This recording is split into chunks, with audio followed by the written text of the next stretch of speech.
When Helen conceived again, she prayed fervently, clutching her belly with both hope and desperation. This child, she thought, would be her saving grace, the beacon of strength she needed to finally break free from Brian's grasp.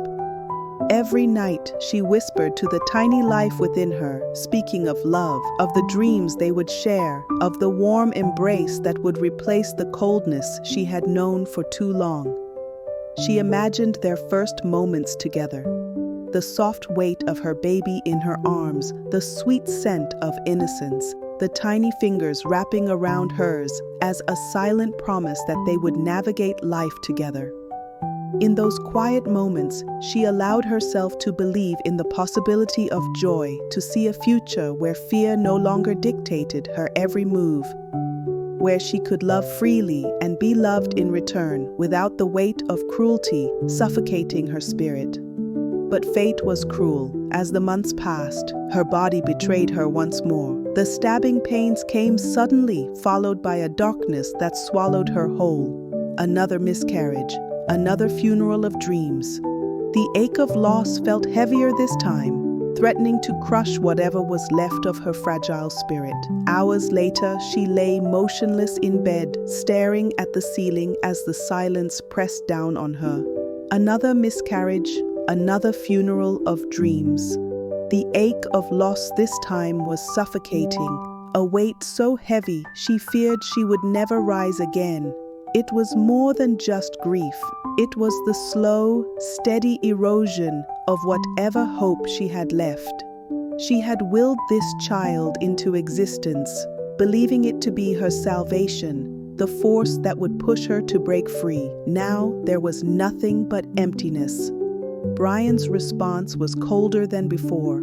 There were no empty reassurances, no pretense of concern. He barely acknowledged her sorrow, barely spoke to her at all. Instead, he turned his attention elsewhere, disappearing for longer stretches of time, returning home reeking of alcohol and indifference. When she tried to talk about the pain, the emptiness gnawing at her, he would wave a dismissive hand, his eyes void of empathy. "You're just defective," he muttered one night, barely sparing her a glance, his words like poison seeping into her already wounded soul.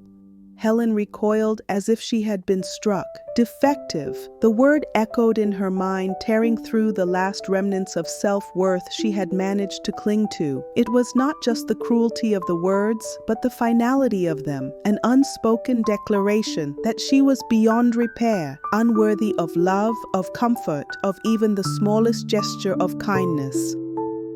He spent the following nights away, offering no explanation, leaving Helen alone in the cavernous house that had once felt like a home, but now resembled a tomb. She lay awake in the darkness, hands cradling her empty womb, her breath catching in silent sobs. She wanted to scream, to shatter something, to force Brian to see her pain, but he was already gone, in more ways than one. The cycle of grief and isolation threatened to consume her completely. She was losing herself, not just in mourning for her unborn child, but in mourning for the woman she used to be. Helen was left alone in her grief, locked away in a house that had become her prison.